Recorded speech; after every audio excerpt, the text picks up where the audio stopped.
Hello, welcome to Picky Bastards. This is Nirmal Trivedi. I am here with Nicholas Parker, Fran Slater, and we're going to talk about 6 new albums, or old albums, possibly. And we'll talk about what we think about them in general. Those 6 albums are in no particular order. Sampa the Great, her album Mixtape, The Great Mixtape. There's Hurray for the Riff Raff, or Hurrah for the Riff Raff. Her album's Navigator. Loyle Carner's Yesterday's Gone. And we have Idols by Brutalism. Idols is the artist, and the album is Brutalism. Neutral Milk Hotel's In the Airplane Over the Sea, and XTC's Skylarking is our classic album of the month. Let's begin with Fran. Can you tell me a little bit about what your favorite album of the playlist was? Okay, it's a pretty easy question and answer for me here, really. Without a doubt, it was Hurray for the Riff Raff and the Navigator. I'm going to go as far as to say that it wasn't only my favourite album on this particular Picky Bastards playlist, but my favourite album on a Picky Bastards playlist so far. Wow. So you could probably say I was quite a big fan of this album. I just found it really fascinating. It's kind of billed as a concept album about her alter ego, and but you can tell it's a very autobiographical album about like her experiences as an immigrant. First when she came to the US and now, and in that way it kind of reminded me a little bit of Bowie's Ziggy Stardust album, which may seem like a weird comparison in some ways, but I know it's high praise at least. It's high praise. It's one of my favourite albums of all time. But I think it's just like a character in a world that they're really isolated from, and that really came across in this album for me as well. And actually, I think it's very like relevant to the moment.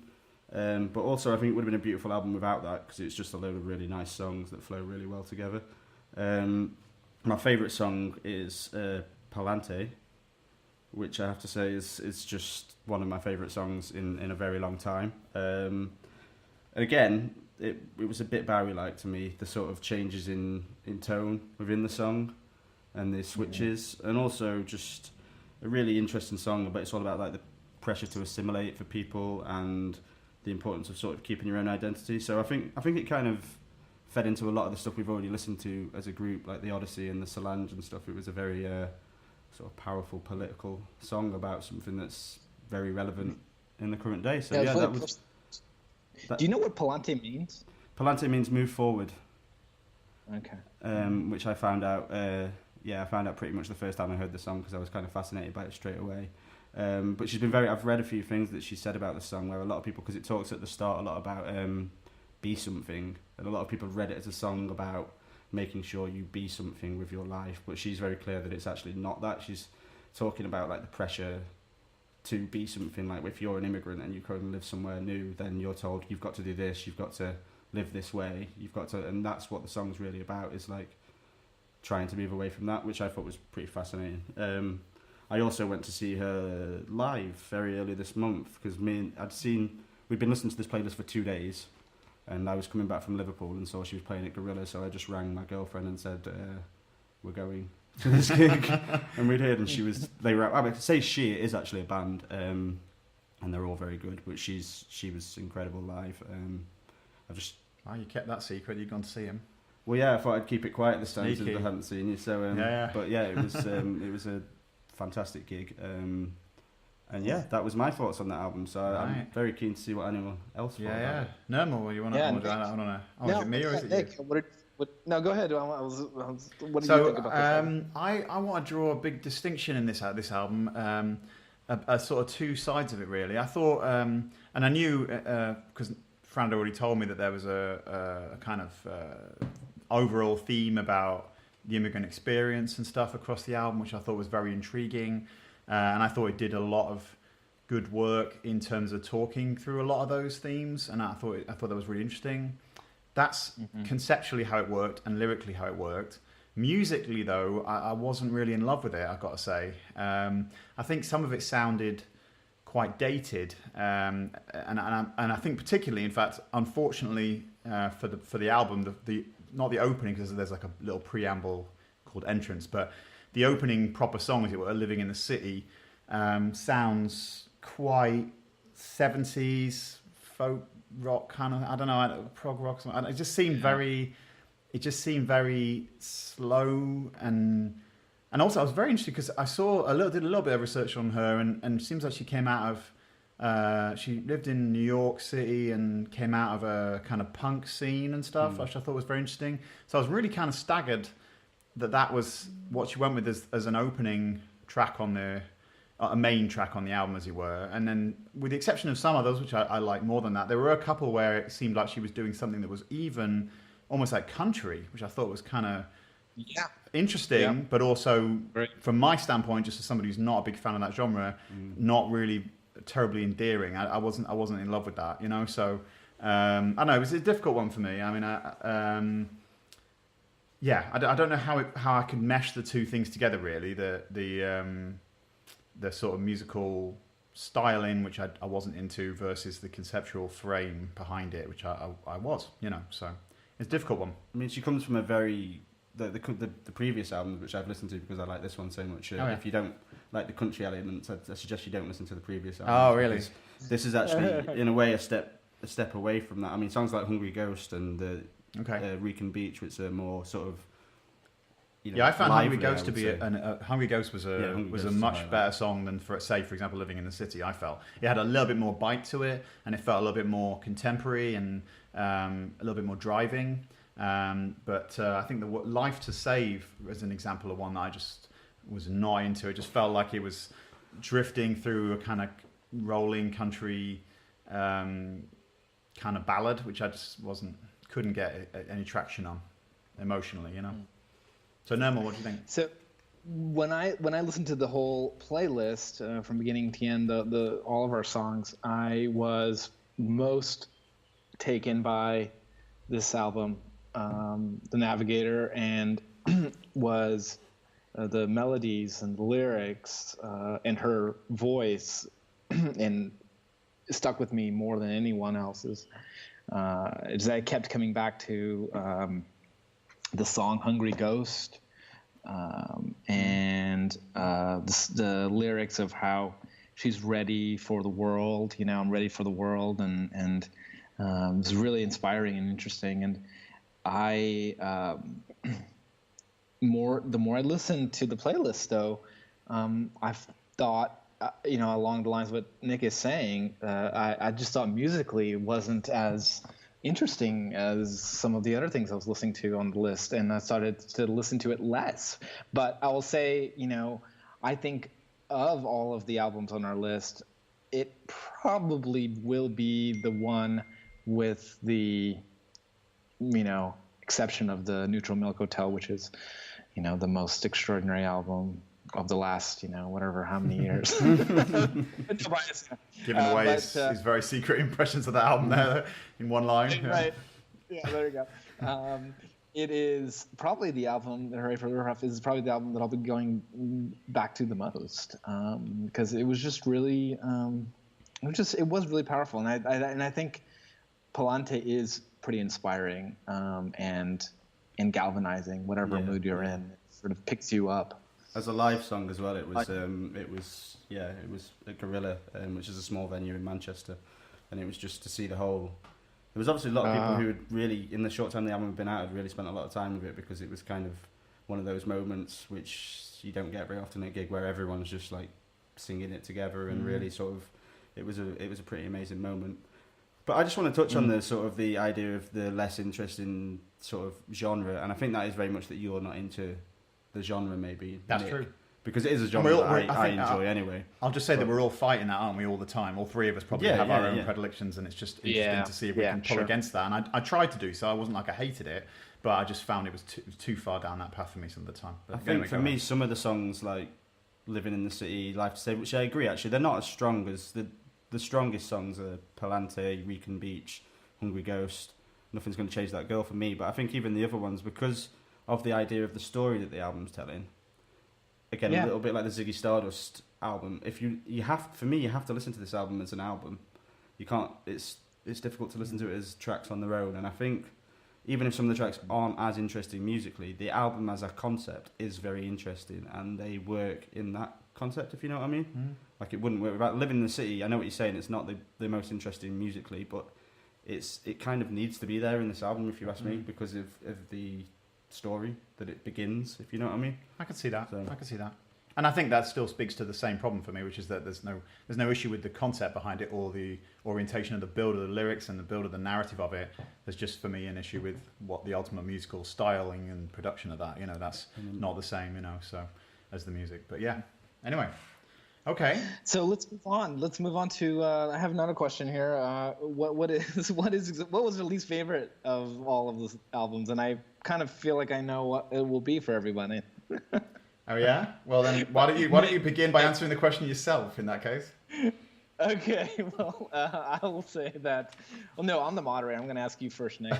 What was your least favorite of all of our albums? I will say, and I say this with some hesitation, I will say that The Idols ultimately was the weakest album for me, but I don't mean to say that it was awful, because I thought this was, you know, a pretty good list in general. We'll talk more about that later, but the album was occasionally witty, had a lot of energy to it. I think it fell down in terms of production values, particularly on the drums, which I thought were much too polished, like kind of American post-punk of the 2000s, like Blink-182 type drum sound, which I really have difficulty with. But I thought it had a raucous kind of tone to it that was quite interesting. There was some funny, like Stenhouse Syndrome, I thought was probably the strongest song, if anyone remembers that one. And where he's talking about... do you remember this? Some artist he's talking about. Did you see that picture that somebody took? He needs to take a He needs to take a page out of the screensaver book. Yeah, which I love that phrase. That was really good. That's great. And there were a few like that, you know. But I think the issue though is that ultimately it was a bit thin. You know, I don't mean musically. It just was a bit. It didn't have a lot of depth to it, and I just ended up drifting away from it fairly quickly. I thought, okay, this is amusing. Got some good energy, bit over polished on production, but it's okay. And in the end, I just sort of listened to it, you know, a good number of times. But I can't imagine sort of thinking, oh, I'll stick on the Idols album, you know. It just sounded a little bit too, too shallow, to be honest. I don't want to. That sounds really patronising to it, but you know, a little bit too thin. So that's kind of that's what I'd probably say about that one. And anyone else think that? What did you think, Fran? Did you agree that was the worst of the lot, Nirmal? Well, I guess I was thinking of all of the albums together, and so and I know we're going to talk about the classic XTC separately, right? So are we not including the classic in the conversation we're having here? Because we can do. For me, the Idols. I'll talk about Idols. And I would say I'm a little bit surprised to hear your thoughts on it. I certainly. I mean, of the 4 brand new albums, it's the one I'm least likely to listen to again. All the time, but actually, of all the sort of albums of that genre we've listened to, which I'd say things like Slaves and Swain and a few other, it was for me one that I enjoyed a lot more than them. It was. I think that's true. Yeah. I think there's a lot that I found quite interesting in it. I think, and I do think it had a bit of depth. I think some of the depth is it's not that deep. Yeah.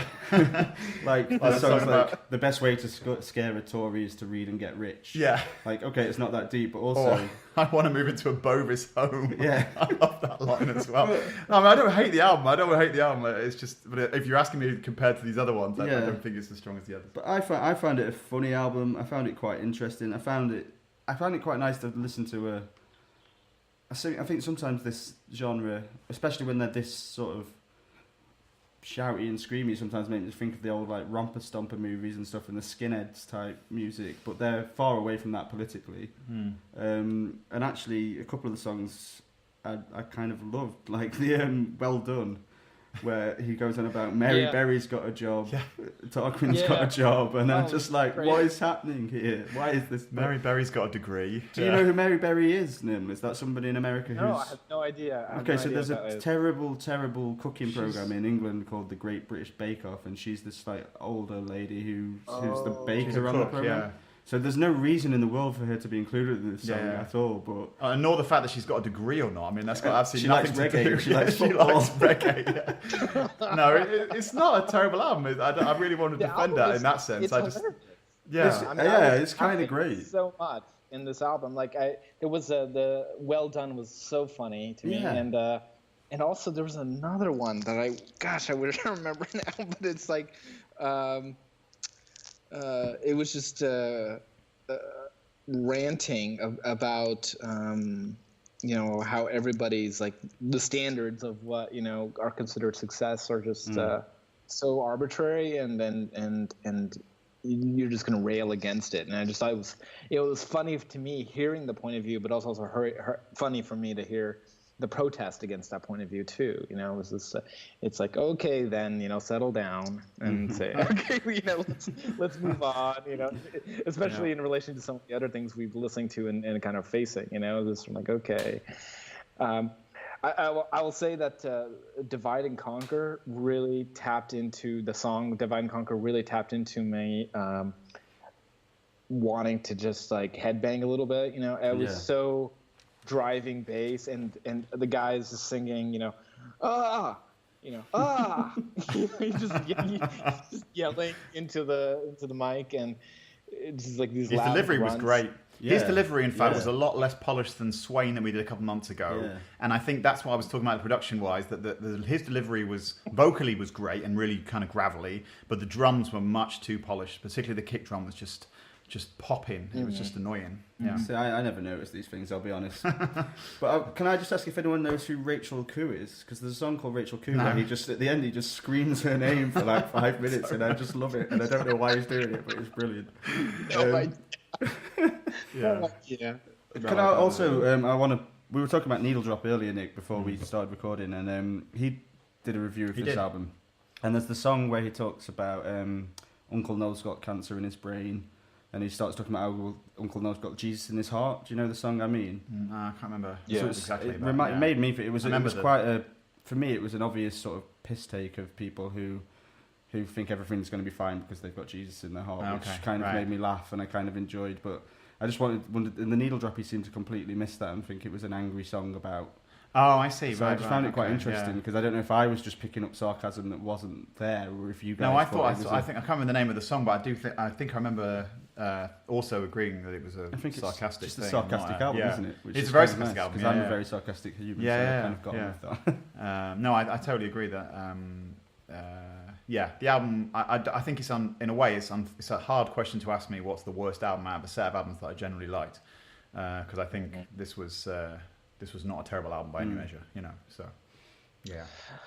The as someone in America and seeing England from a distance, it struck me as extraordinarily British. Is that true? Well, yeah, he sings about Mary Berry for a whole song. Exactly, you can't get more British than that. Yeah, definitely, I agree with that. Which is actually, I suppose, something you don't get a great deal of. Really, like a very British album, I suppose, these days. And a very British album that doesn't make me cringe at the thought of being British as well. It was kind of a piss take about being British, I think, in a lot of ways. Which is quite nice. It reminded me as well of talking of a band that Nirmal may. Sorry, I was just going to say, might remind Nirmal of Art Brut that we've seen together, haven't we? So Art Brut were, I have to say, I think Art Brut were a better band than this because they were just an absolutely amazing, hilarious band. I don't know if they're even really still going, but anyway, that same kind of concept of being like basically a sort of a party band that really wanted to be sarcastic and caustic and all that sort of stuff, So yeah, that's what it sent me back to in my mind. I'll definitely look out for what Idols do next, though. I think I am intrigued by them. Yeah. So, what was in my mind when I asked that question was the classic album included, the XTC's Skylarking. And I should say when I picked this as the classic album, I didn't know anything about them. And I didn't know... We forgive you. I had no idea what it was, and I just heard that this was generally overlooked as a band and sort of in the same era as other more popular works artists, and I guess they were lumped into a punk scene, I guess. But post-punk, I think, Post-punk, yeah. And so when I listened to this, I was very uncomfortable. And I was... it was testing every part of my I'm so glad to hear this being said. In ways that I don't know. I was so unhappy listening to it. And I kind of was thinking I should never, that this project of the Picky Bastards is not worthwhile anymore because of this album. Oh my God. It really sunk me. It really depressed me. So I was very unhappy with it. Yeah, I don't know what you guys thought. I feel like I need to think of an album that could hit you harder than that now. I can't think what that would be, but now somehow I feel like the gauntlet's been thrown down to find an album that would really sink you emotionally lower than XTC. Then really, I'm going to think about that. This is why I was just in so much shock when you said Idols, because I thought I think I was kind of thinking of it as I wasn't really including the classic, but maybe I should have been doing. Definitely include this album in any conversations you have about the worst album on any list, because I've got to tell you, both, I've been managing the Twitter this month, and every time we mentioned XTC, we would get retweets and we would get replies. So we're not going to be popular for what we're saying, because they seem to be a very popular band. But for me, this was the worst album I've listened to with you guys. Wow. I just didn't get it. I don't understand why it exists. Same here. Hugely cheesy. It's the song That's Really Super Super Girl. I mean, by the way, when we saw that title, we should have known not to listen to this album. But what is it about? Like, why is it a thing? It's about a really super super girl. Really super girl. Yeah. And the song Grass, when they just talk about rolling in the grass, and it's just like, what? I don't know. Someone tell me something positive about this album now, please. I'll tell you something positive about it, which is it vaguely reminded me as one of my first musical loves from when I was about 12, which was Tears for Fears. Right. And that just allowed me to gain a little bit of traction on it and feel like, oh, okay, I remember this era, and like I sort of remember the incredibly polished sort of but flat production values, kind of clinical production values of the early digital stuff, and just thought it was interesting in that respect. I really couldn't gain any kind of real emotional connection to it, so I don't think it ever really resonated with me. I really found it more innocuous than either of you, though. I mean, certainly more than Nirmal did. Jesus. It upset me deeply as well. Oh yeah, I want to get on board with that. It upset, yeah. So when everybody starts sending angry tweets, I'm possibly at the back of the list for that. I'm willing to interact with these angry tweets. Okay, fair enough. But I wouldn't say it was a strong album. I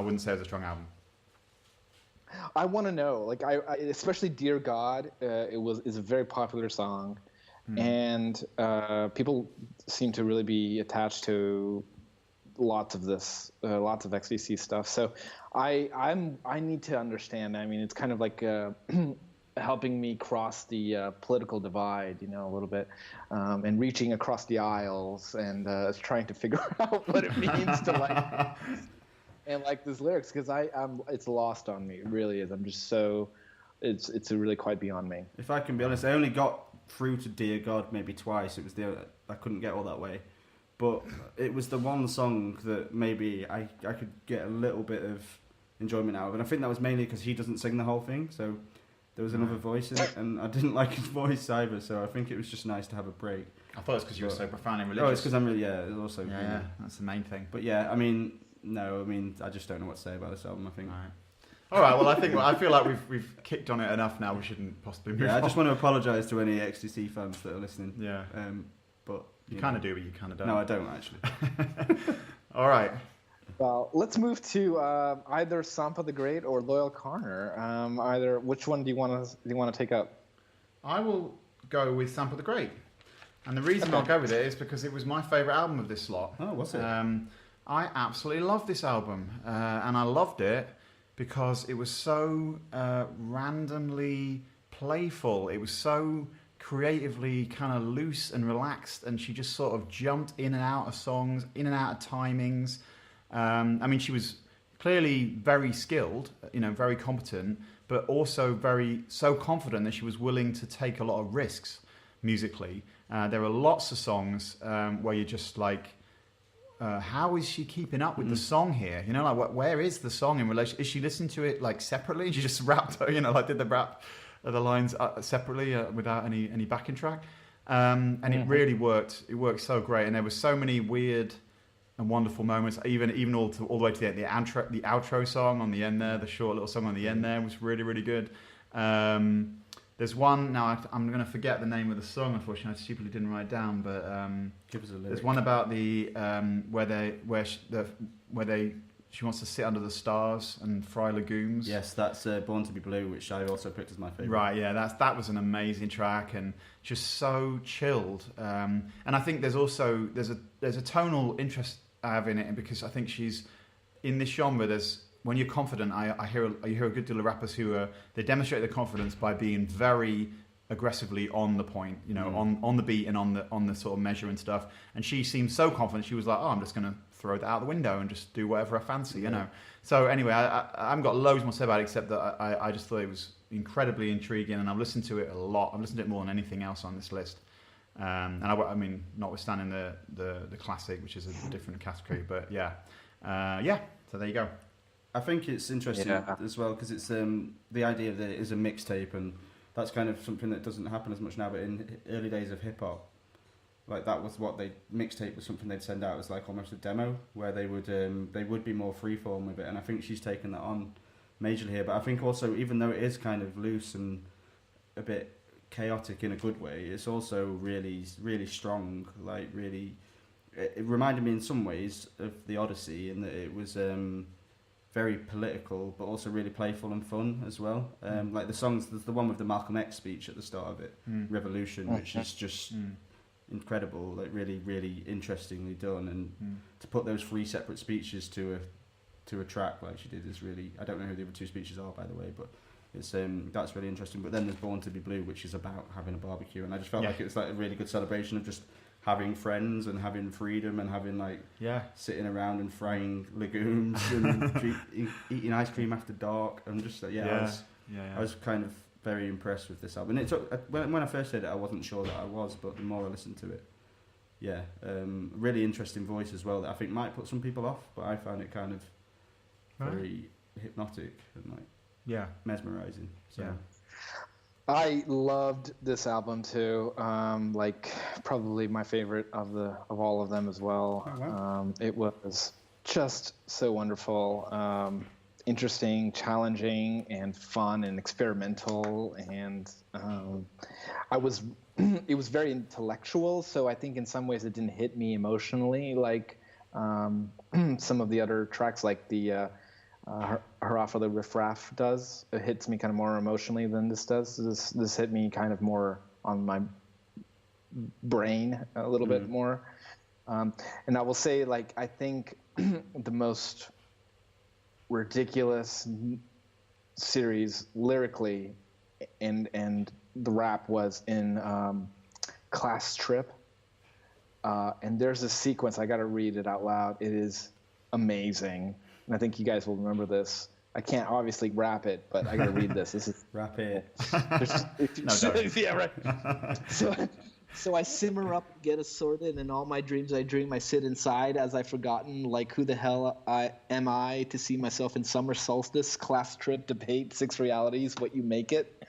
I was like, holy shit! Brilliant. There's so much like assonance in there, and beautiful, beautiful, beautiful. Loved it. Yeah. This is the problem, though, isn't it? When we actually all agree on the quality of an album, then we're really in like stuck, and we need to. One of us needs to quickly turn around and say we hated it or something, and then we can kick off. Occasion. It's nice to agree on occasion. Okay, we'll let that pass this time. Yeah. Great work. But yeah, well, that's what I even mentioned a couple of other songs like that, Dragon Slayer and Female, and it is a very strong. Yeah, very interesting album, like very unique, I think. Yeah, very consistent as well. Yeah. So, yeah. So Loyle Carner, known as like the sensitive rapper, I think has kind of been a term used for him. What do you all think? Who wants to go?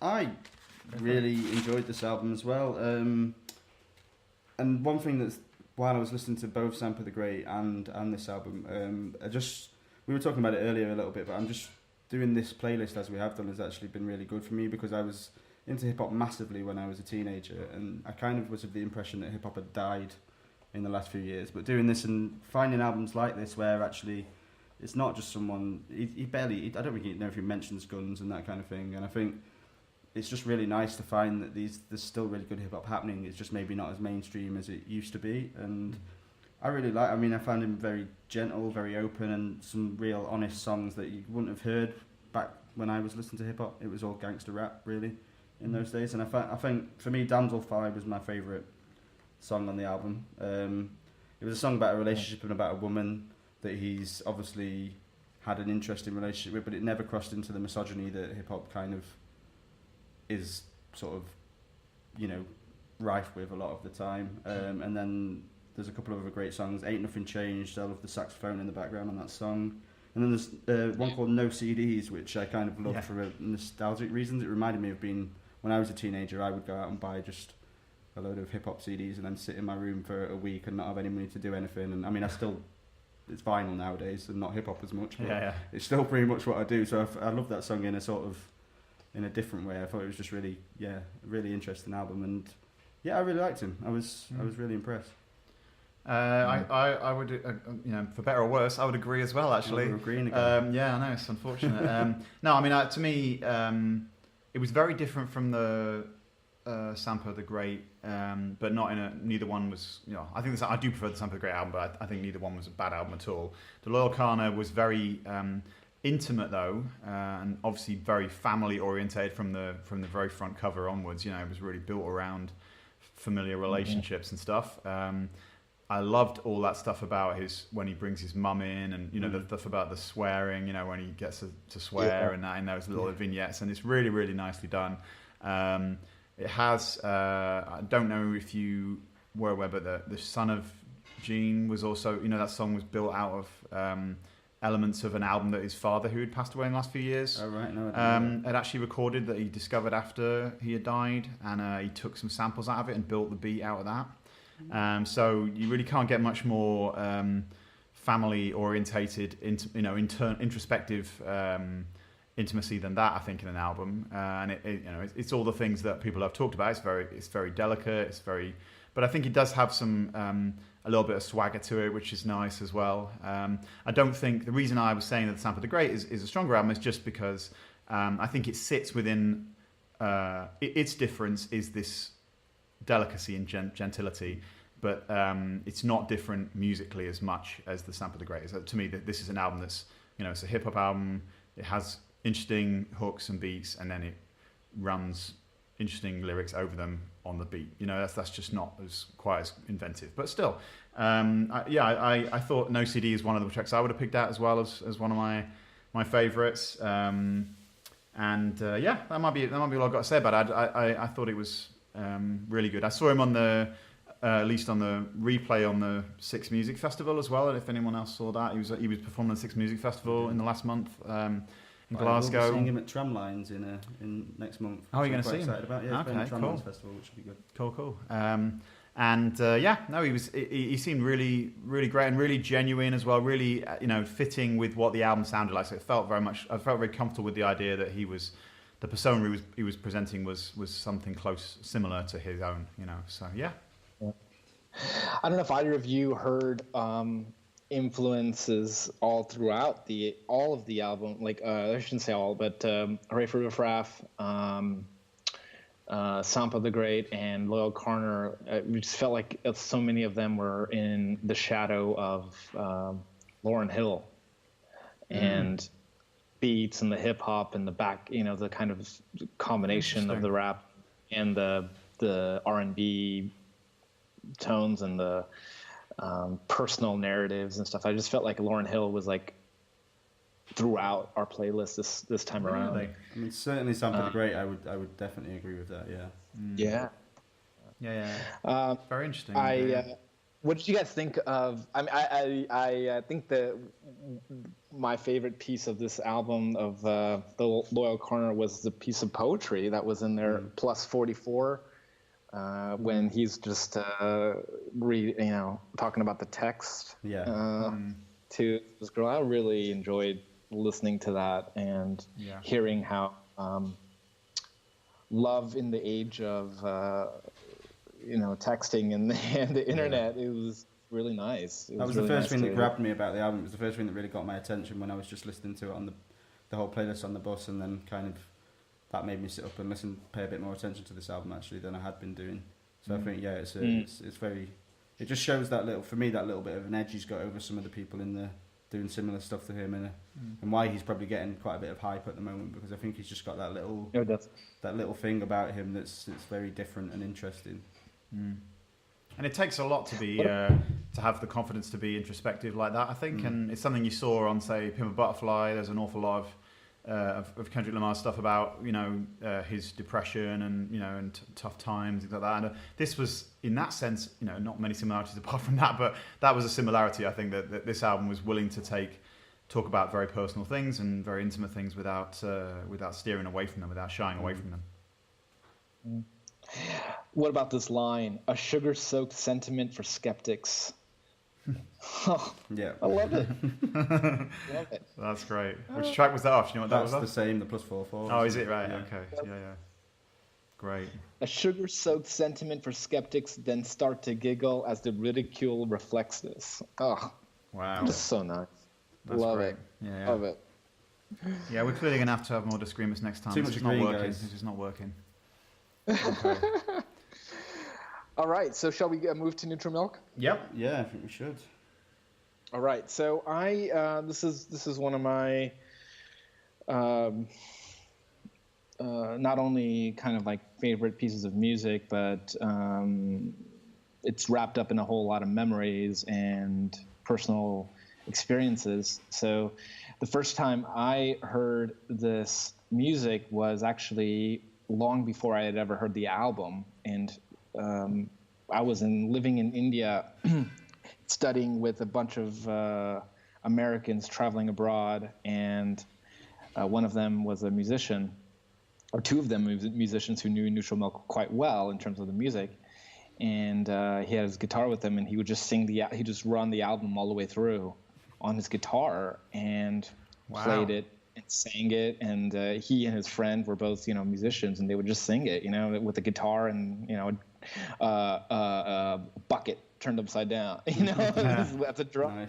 And all of us, by the end of our trip in India, 6 months into it, probably knew all the lyrics to all the songs, but nobody had ever heard. This was before streaming and all of that, and none of us had the CD of the album, so we knew the songs all the way through without ever hearing it. And then when I came back to the U.S., I got the album, first thing I could do, and listened to it all the way through, and was just in tears when I heard it. And especially what really, really hit me was the incredible surreal nature of the lyrics in context of a domestic life that he's depicting of incredible tragedy and difficulty, on top of a story of global and historical importance, which was the Holocaust and the life of Anne Frank. And so I was like, how does one do that and still make it so beautiful?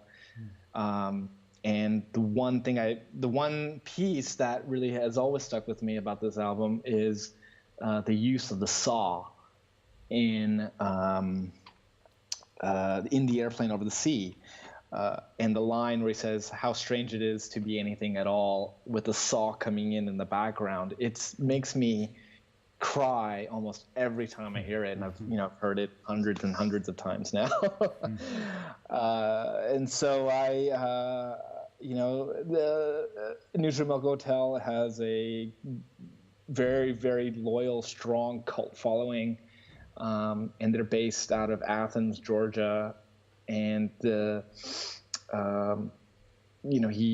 I actually forgot his name, but he started and singing locally, became quite popular in the same circles as everyone else coming out of Athens at the time, including REM.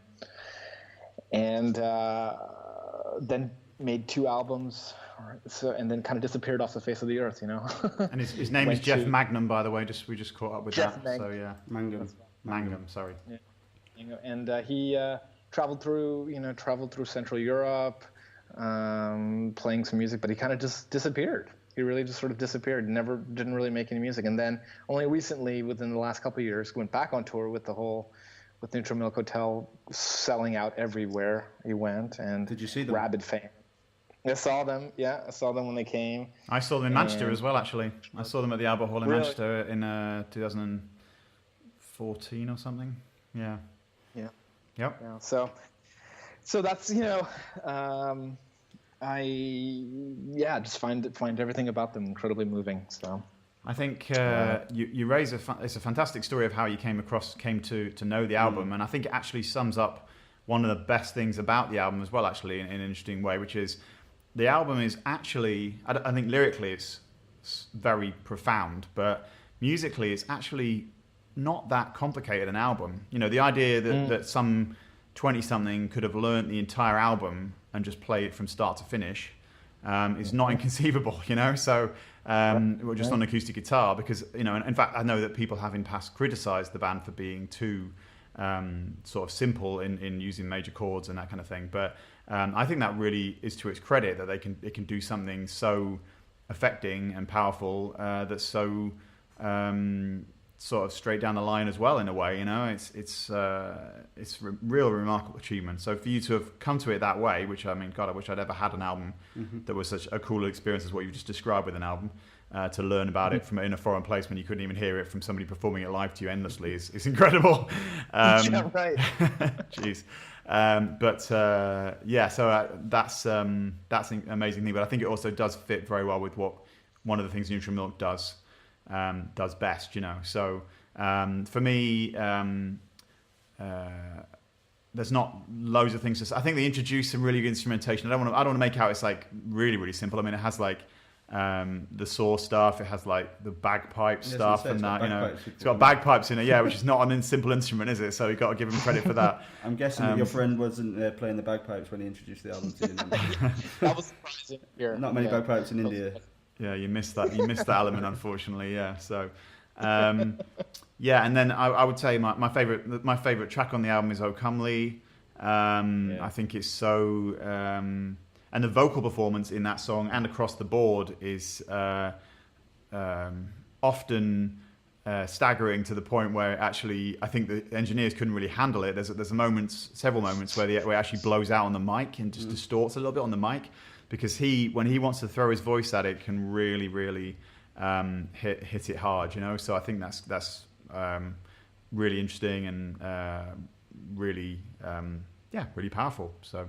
Yeah, I love it as well, and I have it on vinyl, so that's great. Yeah, that's all I've got to say about that one.